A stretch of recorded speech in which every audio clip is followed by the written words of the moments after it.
düşünün ki Azərbaycanda ərzaq qıtlığı ilə rastlanmadı. Heç bir problem Yəni yaşamadı. olmadı. Kartişka sisteminə Tayland keçdi. Cənubi Şərqi Asiya ölkələrində bir qrup ölkələr kartişka sisteminə keçdilər. Azərbaycan buna keçmədi. Təbii ki, biz də zaman-zaman mərasimlərdə israfçılıqdan danışmışıq və təbii ki, istərdik ki, bu dünyada gedən proseslər qarşısında müvafiq dərəcədə mərasim tədbirlərində bu məsələlərə diqqət edilsin. Çünki bunlar qiymətin artımına süni dərəcədə təsir etmə imkanına sahibdir. Bəli. Və siz qloballaşmadan danışdınız. Təbii ki, qloballaşmanın müsbət məqamlarına yanaşı bir sıra obyektiv mənfi tərəfləri də var ki, mən istərdim bu kontekstdə, ümumiyyətlə, dünya maliyyə sisteminin nizamı belə deyək ki, 2008-də pozuldu. Ümumiyyətlə, bu qloballaşmanın təsiri olaraq bu dünyanın maliyyə nizamının pozulmasının Azərbaycana hər hansı bir dolayısı ilə təsiri oldu mu? Ümumiyyətlə, təsiri mümkündürmü 2009-cu ildə?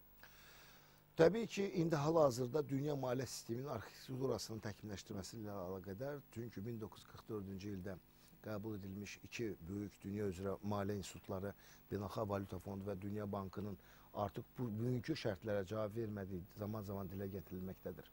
Və təbii ki, Azərbaycan da bu proseslərdə iştirak etməkdədir və nəzər alsaq ki, o bayaq qeyd etdiyimiz yoluxma effektindən Azərbaycan da yan keçə bilmir, çünki dünyada gedən hadisələrdə Azərbaycan bütün proseslərdə iştirak edir.